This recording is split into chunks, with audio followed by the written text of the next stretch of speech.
Hello there, everyone, and welcome to the latest episode of What Makes This Plane Great. In today's episode, we will be talking about a plane that was an absolute workhorse for the Luftwaffe. That plane is the German tri-motor transport, the Junkers Ju-52. So, what makes this rugged and reliable aircraft great? Well, despite it not being the fastest aircraft of the war, it was an aircraft that had good handling qualities, and the construction process of this plane was relatively quick, but still it could operate under the harshest of conditions in World War II.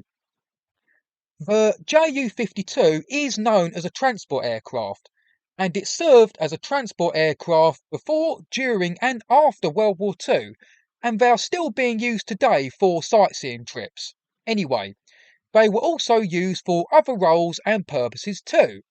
In the early 30s, the Colombian Air Force used float-plane-equipped Ju-52s as medium bombers in their war with Peru, and the Luftwaffe also used it as a bomber in the Spanish Civil War, as well as a transport plane, of course. As the war went on, VIP transport forms of the Ju-52 emerged, and that role included transporting Adolf Hitler himself about, and it was also used as a light vehicle transport, and like the C-47 Skytrain, it was also used as a medevac platform and a glider tug. With the Ju-52 being needed at wherever the Germans needed it, that meant it needed to be adapted for different places and purposes. During the fighting in Norway, its wheeled landing gear was replaced with floats so it could land in the country's fjords. In the cold months of Russia, skis replaced the wheels on the Ju-52s. And later on in the Eastern Front, service crews had to remove the tear-shaped wheel covers from most planes as mud was quickly collected inside them. Another role Ju-52s were used for earlier in the war was as a minesweeper. This involved the plane being fitted with an enormous horizontal ring under the airframe, which created a magnetic field that triggered the submerged naval mines.